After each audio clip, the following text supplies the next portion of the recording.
ദൈവ തിരുനാമത്തിൻ്റെ മഹത്വം ഉണ്ടാകട്ടെ. യോന പ്രവാചകൻ്റെ പുസ്തകം 3-ാം അധ്യായത്തിൻ്റെ 1-2 വാക്യങ്ങൾ വായിച്ച് കേൾപ്പിക്കാം. യഹോവയുടെ അരുളപ്പാട് 2-ാം പ്രാവശ്യം യോനയ്ക്കുണ്ടായത് എന്തെന്നാൽ, നീ പുറപ്പെട്ട് മഹാനഗരമായ നിനവയിലേക്ക് ചെന്ന് ഞാൻ നിന്നോട് അരുളി ചെയ്യുന്ന പ്രസംഗം അതിനോട് പ്രസംഗിക്കുക. യോനയ്ക്ക് 2-ാം പ്രാവശ്യം അരുളപ്പാടുണ്ടായി. 1-ാം പ്രാവശ്യം അരുളപ്പാടുണ്ടായതാണ്. പക്ഷേ അരുളപ്പാടിൻ്റെ എല്ലാ ശക്തിയും എല്ലാ കരുത്തും യോന നഷ്ടപ്പെടുത്തി കളഞ്ഞു. യോനയുടെ ജീവിതം അത് കെട്ടുപോകാനിടയായി തീർന്നു. യോനയുടെ ജീവിതം ദൈവത്തിൽ നിന്ന് അകന്നു പോകാനിടയായി തീർന്നു. യോനയ്ക്ക് സമർപ്പണം ഉണ്ടായിരുന്നു. 1-ാം അധ്യായം 1-ാം വാക്യം അങ്ങനെയാണ് പറയുന്നത്, അമിത്തയുടെ മകനായ യോനയ്ക്ക് യഹോവയുടെ അരുളപ്പാടുണ്ടായത് എന്തെന്നാൽ, നീ പുറപ്പെട്ട് മഹാനഗരമായ നിനവയിലേക്ക് ചെന്ന് അതിന് വിരോധമായി പ്രസംഗിക്കുക. അവരുടെ ദുഷ്ടത എൻ്റെ സന്നിധിയിൽ എത്തിയിരിക്കുന്നു. അസീറിയൻ സാമ്രാജ്യത്തിൻ്റെ തലസ്ഥാന നഗരമായിരുന്നു നിനവേ നഗരം. അതൊരു തുറമുഖ നഗരമായിരുന്നു. അന്നത്തെ നല്ല പരിഷ്കാരമുള്ള പട്ടണമായിരുന്നു നിനവേ. വളരെ ഉയർന്ന സാംസ്കാരിക നിലവാരം ഉണ്ടായിരുന്ന പട്ടണമായിരുന്നു നിനവേ. ഇന്നത്തെ ഇറാഖ് എന്ന് പറയുന്ന രാജ്യത്തിൻ്റെ ഒരു ഭാഗത്തായിരുന്നു ഈ നിനവേ നഗരം സ്ഥിതി ചെയ്തിരുന്നത്. നിനവേ നഗരം, അവിടെയുള്ളതായ ആളുകൾ വക്രഗതിയുള്ളവരും ദോഷവും തിന്മയും നിറഞ്ഞവരുമായി തീർന്നപ്പോൾ ആ ദേശത്തെ ജനത്തെ ദൈവം സ്നേഹിക്കുന്നത് കൊണ്ട് യോന പ്രവാചകന് ദൈവത്തിൻ്റെ വചനം ഫലമേൽപ്പിച്ച് ദൈവം ആ ദേശത്തേക്ക് പറഞ്ഞയച്ചു. ദൈവത്തിൻ്റെ വചനം ലഭിക്കുന്നത് എപ്പോഴും ദൈവത്തിൻ്റെ സ്നേഹമാണ്. മനം തിരിയാനുള്ള വചനമാണ് ദൈവം കൊടുക്കുന്നത്. നിങ്ങളുടെ വഴി തിരിച്ചു വിടുക എന്നാണ് ദൈവം പറയുന്നത്. നിങ്ങൾ വഴി തിരിഞ്ഞ് മാറിപ്പോകുക എന്നാണ് ദൈവം പറയുന്നത്. ഇപ്പോൾ പോകുന്ന പോക്ക് പോയാൽ നിങ്ങൾക്ക് നാശമാണ്, അപകടമാണ്. അതുകൊണ്ട് വഴി തിരിഞ്ഞ് പോകുക എന്നാണ് ദൈവം പറയുന്നത്. യോന പ്രവാചകനെ ഈ വചനം ദൈവം ഫലമേൽപ്പിച്ചു. നീ പുറപ്പെട്ട് മഹാനഗരമായി നിനവയിലേക്ക് ചെന്ന് ഞാൻ നിന്നോട് അരുളി ചെയ്യുന്ന വചനം അവിടെ പ്രസംഗിക്കുക. 40 ദിവസം കഴിഞ്ഞാൽ നിനവേ ഉന്മൂലമാകുമെന്ന് പറയാനാണ് ദൈവം ഫലമേൽപ്പിച്ചത്. 40 ദിവസത്തേക്ക് ഈ ജനത്തിൻ്റെ അവധി കൊടുത്തിരിക്കുകയാണ്. 40 ദിവസം കഴിഞ്ഞാൽ നിനവേ ഉന്മൂലമാകും, നശിച്ചു പോകും, മുടിഞ്ഞു പോകുമെന്നാണ്. ദൈവം അങ്ങനെ പറയുമോ? ദൈവം മുടിഞ്ഞു പോകുമെന്നൊക്കെ പറയുമോ? നശിച്ചു പോകുമെന്ന് ദൈവം പറയുമോ? പലർക്കും സംശയം തോന്നും. ദൈവ സ്നേഹമല്ലേ പ്രിയപ്പെട്ടവരെ? സത്യം വെളിപ്പെടുത്തുന്നതാണ് ദൈവസ്നേഹം. വരാൻ പോകുന്ന നാശം മുൻകൂട്ടി പറയുന്നതാണ് ദൈവസ്നേഹം. അപകടം ഒഴിവാക്കാൻ വേണ്ടി ദൈവം മുൻകൂട്ടി മുന്നറിയിപ്പുകൾ തരുന്നതാണ് ദൈവത്തിൻ്റെ സ്നേഹം. ജനത്തെ നശിപ്പിക്കുകയല്ല, ജനത്തെ ശപിക്കുകയല്ല, ദേശത്തെ ശപിക്കുകയല്ല, ദേശത്തെ നശിപ്പിക്കുകയല്ല. നാശം വരുന്നത് മുൻകൂട്ടി കാണുന്ന ദൈവം നാശം വരാതിരിക്കാനുള്ള വഴി കാണിച്ചു കൊടുക്കുകയാണ് ചെയ്യുന്നത്. നിനവേ ഉന്മൂലമാകുമെന്ന് പറഞ്ഞത് നിനവേ ഉന്മൂലമാകാനല്ല, നിനവേ രക്ഷപ്പെടാനാണ്. അത് ദൈവത്തിൻ്റെ അരുളപ്പാടിൻ്റെ സവിശേഷതയാണ്. എക്കാലത്തും ദൈവത്തിൻ്റെ സ്നേഹം വരാനിരിക്കുന്ന അപകടങ്ങൾ ചൂണ്ടിക്കാണിക്കുകയാണ്. കർത്താവായ യേശു തൻ്റെ പരിശുശ്രൂഷയുടെ അവസാന കാലത്തോട് എടുത്തപ്പോൾ മത്തായിയുടെ സുവിശേഷം 25-ാം അധ്യായത്തിൻ്റെ അവസാന ഭാഗത്ത് പറയും, ഇവർ നിത്യജീവങ്കിലേക്കും ഇവർ നിത്യദണ്ഡനത്തിലേക്കും പോകും, 2 ചേരിയായി തിരിയുമെന്ന്. വലത്തുള്ളവർ നിത്യജീവനിലേക്കും ഇടത്തുള്ളവർ നിത്യദണ്ഡനത്തിലേക്കും പോകുമെന്ന് കർത്താവ് പറഞ്ഞതാണ്. മത്തായിയുടെ സുവിശേഷം 25-ാം അധ്യായത്തിൻ്റെ അവസാനത്തെ ഖണ്ഡിക വായിക്കുമ്പോൾ കാണാം, ഇടയൻ ചെമ്മരിയാടുകളെയും കോലാടുകളെയും തമ്മിൽ വേർതിരിക്കുന്നത് പോലെ അവർ വേർതിരിച്ച് ചെമ്മരിയാടുകളെ തൻ്റെ വലത്തും കോലാടുകളെ തൻ്റെ ഇടത്തും നിർത്തും. വലത്തുള്ളവരോട് അവൻ അരുളി ചെയ്യും, എൻ്റെ പിതാവിനാൽ അനുഗ്രഹിക്കപ്പെട്ടവരെ വരുവീൻ, ലോകസ്ഥാപനം മുതൽ നിങ്ങൾക്ക് വേണ്ടി ഒരുക്കിയിരിക്കുന്ന രക്ഷ അവകാശമാക്കിക്കൊള്ളുവീൻ.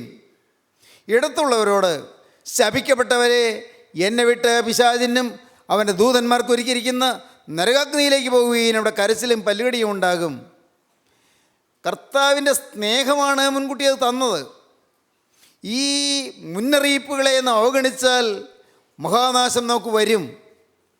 BC 8-ാം നൂറ്റാണ്ടിലാണ് യോന പ്രവാചകൻ പ്രവചിക്കുന്നത്. യോന പ്രവാചകൻ പ്രവചിച്ചു, ജനം അനുദപിച്ചു. നിനവയിലുള്ള ജനം അനുദപിച്ചപ്പോൾ ജനത്തിന് മേലുള്ളതായി ശിക്ഷ ദൈവം മാറ്റിക്കളഞ്ഞു. ദൈവസ്നേഹം ശിക്ഷ ഒഴിവാക്കി കൊടുത്തു. എന്നാൽ അതേ ദേശത്തുള്ള ജനം പിന്നെയും കുറച്ച് കഴിഞ്ഞപ്പോൾ പിന്നെയും വഷളത്വത്തിലേക്ക് പോയി. നിനവയിലുള്ള ജനം പിന്നെയും വഷളത്വത്തിലേക്ക് പോയപ്പോൾ ഒരു 150 വർഷത്തിന് ശേഷം നഹൂം പ്രവാചകൻ എഴുന്നേറ്റു. നഹൂം പ്രവാചകനും നിനവേ നഗരത്തെക്കുറിച്ച് പ്രവചിക്കുകയാണ്. അപ്പോഴും പ്രവാചകൻ പറയുന്ന വചനം വളരെ ശക്തമായ ദൂതാണ്. സംഹാരം നിനക്കെതിരെ കയറി വരുന്നു, കോട്ട കാത്തുകൊള്ളുക, വഴി സൂക്ഷിച്ചു നോക്കുക, അരമുറുക്കുക, നിന്നെ തന്നെ നല്ലവണ്ണം ശക്തീകരിക്കുക എന്നാണ്. യോനാ പ്രവാചകൻ പ്രവചിച്ച് ജനം അനുദപിച്ചത്, ജനത്തിന് മനംതിരിവ് വന്ന് ജനത്തിന് മേലുള്ള ശിക്ഷ മാറിക്കഴിഞ്ഞിട്ടും പിന്നെയും കുറച്ച് കഴിഞ്ഞപ്പോൾ പിന്നെയും ജനം മരവിച്ചു. പിന്നെയും പഴയ പാപങ്ങളിലേക്ക് ജനം പോയി. ആ മഹാനഗരമായ നിനവയിൽ പിന്നെയും അനർത്ഥം സംഭവിച്ചു.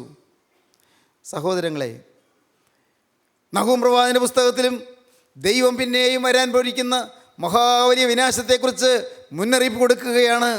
സംഹാരകൻ നിനക്കെതിരെ കയറി വരുന്നു, കോട്ട കാത്തുകൊള്ളുക, വഴി സൂക്ഷിച്ചു നോക്കുക, അരമുറുക്കുക, നിന്നെ തന്നെ നല്ലവണ്ണം ശക്തീകരിക്കുക. യോനാ പ്രവാചകൻ്റെ പുസ്തകത്തിൽ ഒന്നാമത്തെ അരുളപ്പാടുണ്ടായെങ്കിലും ആ അരുളപ്പാട് യോന നഷ്ടപ്പെടുത്തി. യോന സ്വന്തം ബുദ്ധിയിൽ ആശ്രയിച്ചു. സ്വന്തം ബുദ്ധിയിൽ. ഞാൻ വേറൊരു സംഭവം ഈയിടെ വായിച്ചു. അത് വളരെ മനോഹരമായൊരു സംഭവമാണ്. ഒരു ഭക്തനായ മനുഷ്യൻ, അദ്ദേഹം കർത്താവിൻ്റെ വേല ചെയ്യാൻ തീരുമാനിച്ചു. അപ്പോൾ മനസ്സിലായി, നിത്യപട്ടണത്തിലേക്ക് യാത്ര പോകണം. ഇത് നാശപട്ടണമാണ്. നിത്യമോക്ഷപുരിയിലേക്ക് യാത്ര ചെയ്യണം. നിത്യപട്ടണത്തിലേക്ക് യാത്ര ചെയ്യുമ്പോൾ ആ യാത്ര വിജയപ്രദമാകണമെങ്കിൽ കുരിശ് ചുമക്കണം. ഒരു വലിയ കുരിശ്. ആ കുരിശ് വന്നുകൊണ്ട് ഈ ഭക്തൻ ഒരു തീർത്ഥയാത്ര പോവുകയാണ്, മോക്ഷയാത്ര. അതൊരു ഭാവനയാണ്. ആ മോക്ഷയാത്ര വലിയൊരു കുരിശാണ്. ആദ്യം നല്ല സന്തോഷമായിരുന്നു, നല്ല ഉത്സാഹമായിരുന്നു. കുരിശ് വന്ന് ഒരു ക്ഷീണവുമില്ലാതെ നടന്നു പോവുകയാണ്, ഒരു പ്രയാസവുമില്ല, സന്തോഷം. കാര്യം ഭാരമുണ്ട്, പക്ഷേ സാരമില്ല. കുറേ അങ്ങോട്ട് ചെന്നപ്പോൾ വഴി വളരെ ക്ലേശം. കല്ലുണ്ട്, മുള്ളുണ്ട്, വലിയ ദുർഘടങ്ങൾ, കുന്നുകൾ, ഇറക്കങ്ങൾ, വലിയ ബുദ്ധിമുട്ട്. ഈ ഭാരമേറിയ കുരിശ് ചുമന്നുകൊണ്ട് പോകുന്നത് കൂടുതൽ പ്രയാസമായി. ഈ ഭക്തനായ മനുഷ്യൻ അദ്ദേഹം ഓർത്തു, ഈ വലിയ കുരിശ് വയ്യല്ലോ, ചുമന്ന് ഞാൻ തളർന്നല്ലോ, വഴിയോ ദൂരം, ക്ലേശകരമായ വഴി, ഇനിയും ഒരുപടി സഞ്ചരിക്കാനുണ്ട്. ഈ കണ്ട ദൂരം മുഴുവൻ ഞാൻ എങ്ങനെ സഞ്ചരിച്ച് തീർക്കും? ഇത്രയും വലിയ കുരിശ് വന്നുകൊണ്ട് ഒരല്പസമയം ഒന്ന് വിശ്രമിക്കാമെന്ന് വിചാരിച്ചു. ഒരു മരത്തണലിരുന്നു.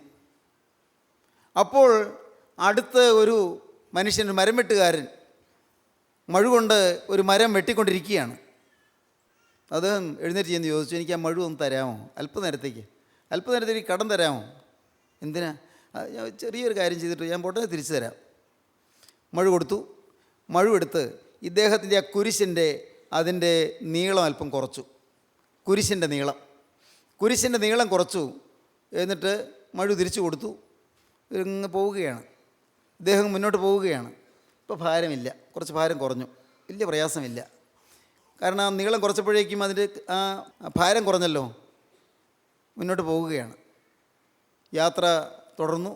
കുറേ കൂടി ചെന്നപ്പോൾ പിന്നെ വിശ്വാസികൾ ഇതുപോലെ കുരിശ് വന്നുകൊണ്ട് പോകുന്ന വിശ്വാസികളുണ്ട്, വേറെയും ഉണ്ട്. പലരെയും കണ്ടു. ഓരോരുത്തരും ഇങ്ങനെ ഭക്തന്മാർ കുരിശ് വന്നുകൊണ്ട് പോവുകയാണ്. അവരെല്ലാം ക്ലേശിച്ച് തന്നെയാണ് ചുമക്കുന്നത്. പക്ഷേ അവർക്ക് മുഖത്ത് നല്ല പ്രസന്നത. ഇപ്പോൾ ഇദ്ദേഹത്തിന് നല്ല പ്രസന്നതയാണ്. കാരണം ഭാരമില്ലല്ലോ, വലിയ ചുമടയില്ലല്ലോ. അതുകൊണ്ട് ഇദ്ദേഹം പ്രസന്നനായിട്ട് തന്നെ നടക്കുകയാണ്. അങ്ങ് ചെന്നു. മോക്ഷപട്ടണത്തിൻ്റെ അരികത്തെത്തി. മോക്ഷപട്ടണത്തിൻ്റെ അരികത്തെത്തിയപ്പോൾ അങ്ങോട്ട് കടക്കണമെങ്കിൽ ഒരു വലിയ പിളർപ്പുണ്ട്, ഒരു വലിയ ഗ്യാപ്പ്, വലിയൊരു പിളർപ്പ്. ഈ പിളർപ്പ് കടന്നു വേണം അപ്പുറത്തേക്ക് മോക്ഷപട്ടണത്തിലേക്ക് പ്രവേശിക്കാൻ. അദ്ദേഹം തെല്ലമ്പരപ്പിലായി. മറ്റുള്ളവരെന്താ ചെയ്യുന്നത്? മനസ്സിലായി, എളുപ്പമുണ്ട്. മറ്റുള്ളവർ അവരുടെ ആ കുരിശ് അവിടെ അങ്ങ് വയ്ക്കുക. ഈ പിളർപ്പിൻ്റെ മുകളിൽ ഈ കുരിശങ്ങ് വയ്ക്കുക. അപ്പോൾ ആ കുരിശിൽ ചവിട്ടി അങ്ങോട്ട് കിടക്കാം. കാരണം ഒരു പാലം പോലെ പ്രയോജനപ്പെടുന്നു. നന്നായല്ലോ. ഈ പാലം അതുപോലെ ഉപയോഗപ്പെടുന്നതുകൊണ്ട് അവർ കിടക്കുന്നത് പോലെ എനിക്കും കിടക്കാം. ഇദ്ദേഹം കുരിശ് വെച്ചു. പക്ഷേ ഇദ്ദേഹം കുരിശ് വെച്ചപ്പോൾ കുരിശ് പാലം പോലെ ആകുന്നില്ല, അവിടെ എത്തുന്നില്ല. അപ്പുറത്തേക്ക് എത്തുന്നില്ല, നീളം കുറഞ്ഞു പോയി. കാരണം നേരത്തെ മഴുകൊണ്ട് വെട്ടി ആ കുരിശിൻ്റെ നീളം കുറച്ചല്ലോ, ചുമട് കുറച്ചല്ലോ, നീളം കുറച്ച് പോയിരുന്നു. അദ്ദേഹം പൊട്ടി കരഞ്ഞു.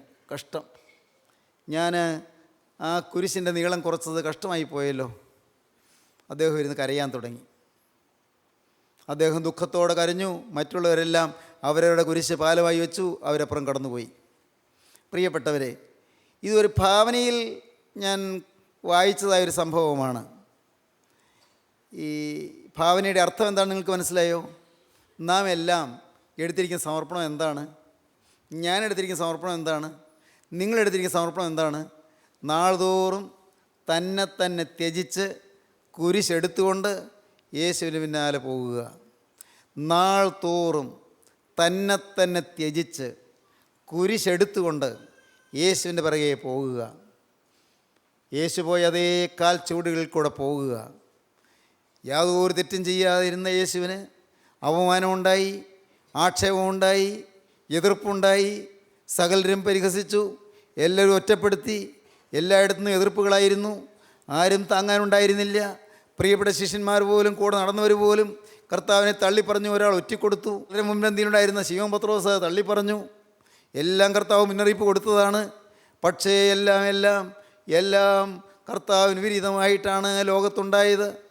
ആക്ഷേപം എത്ര ഏറ്റു, മുഖത്ത് തുപ്പലേറ്റു, കന്നത്ത് അടിയേറ്റു, കൈകാലുകൾ തുളയ്ക്കപ്പെട്ടു. കർത്താവ് ഏകനായി കുരിശ് ചുമന്നുകൊണ്ട് നടന്നു. കർത്താവ് കുരിശിന്മേൽ 3 ആണികളിൽ തൂങ്ങി.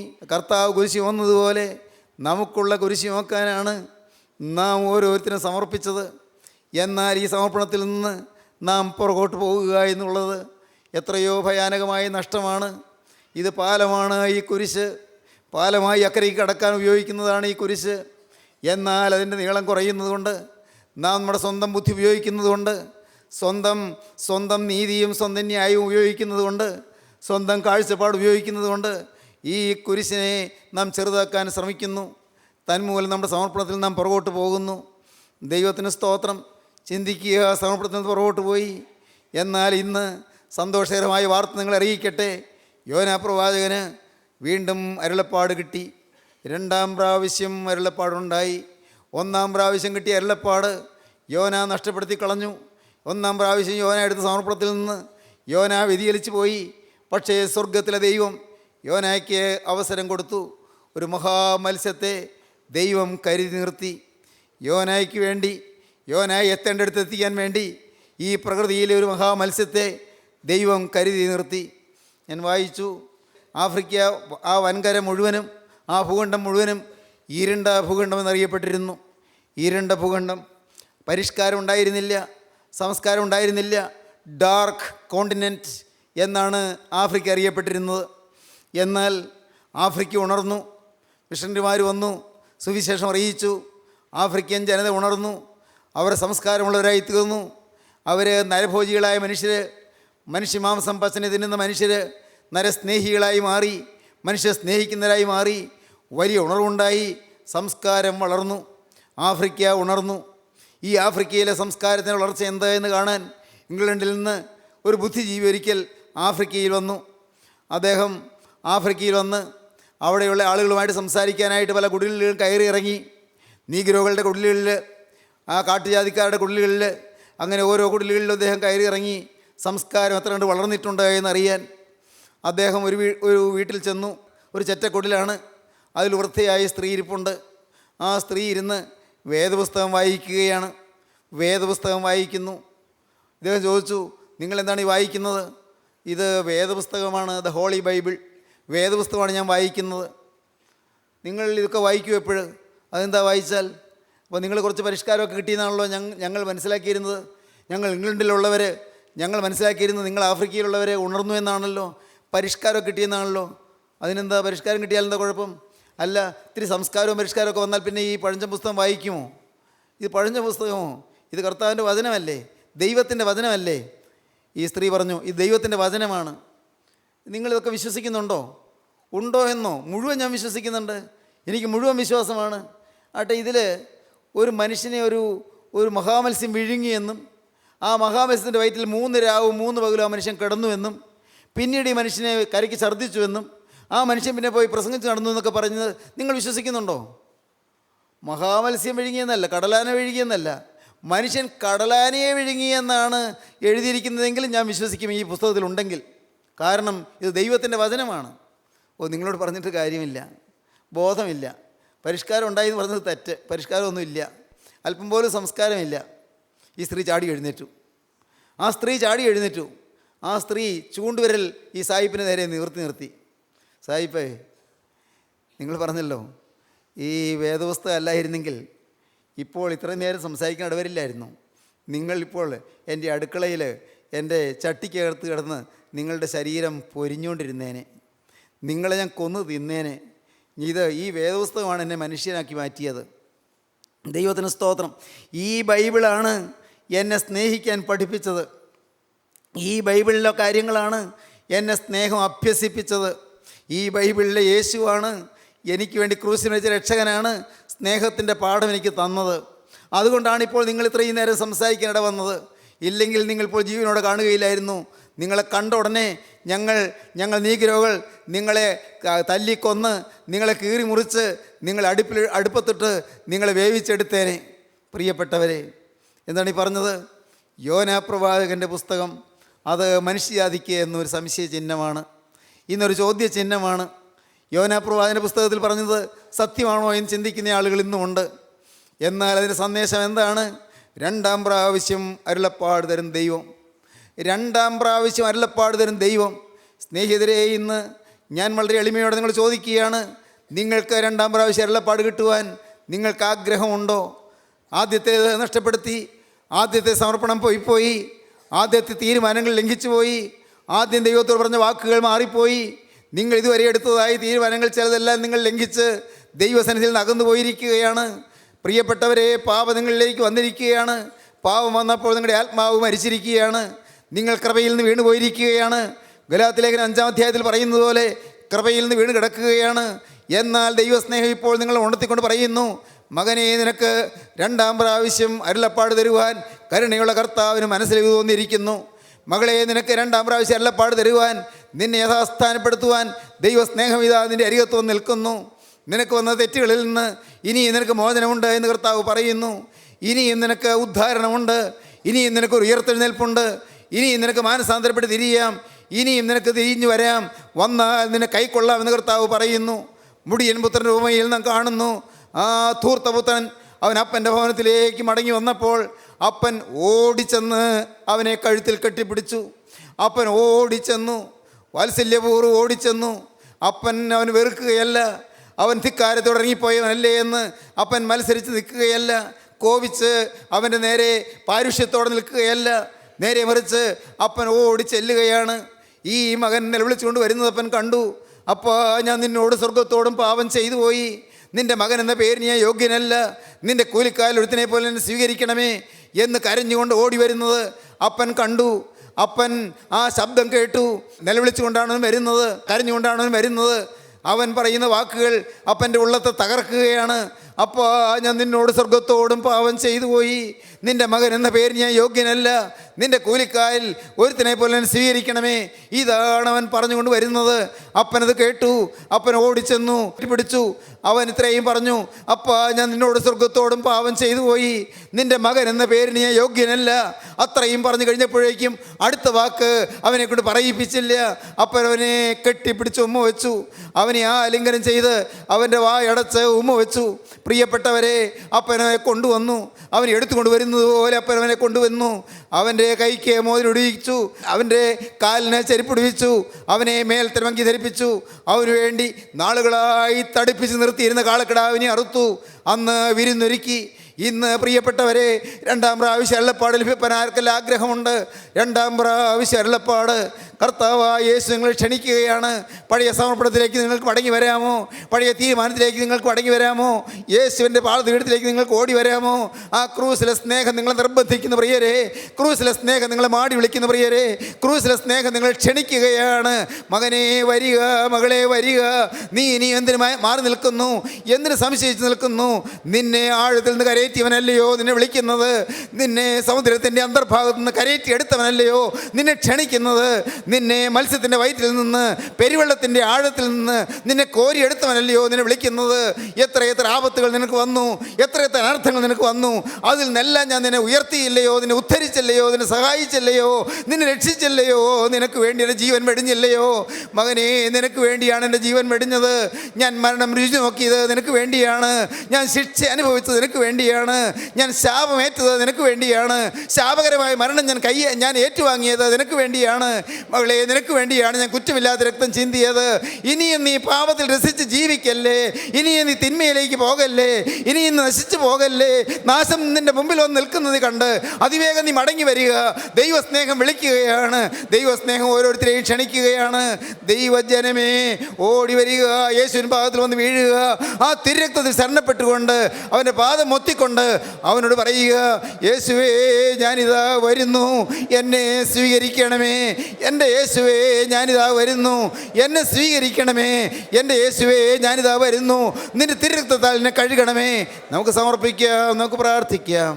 കരുണയുള്ള കർത്താവേ, ഈ സ്നേഹം നിറഞ്ഞ സമയത്തിനായി ഞങ്ങൾ നിന്നെ സ്തുതിക്കുന്നു.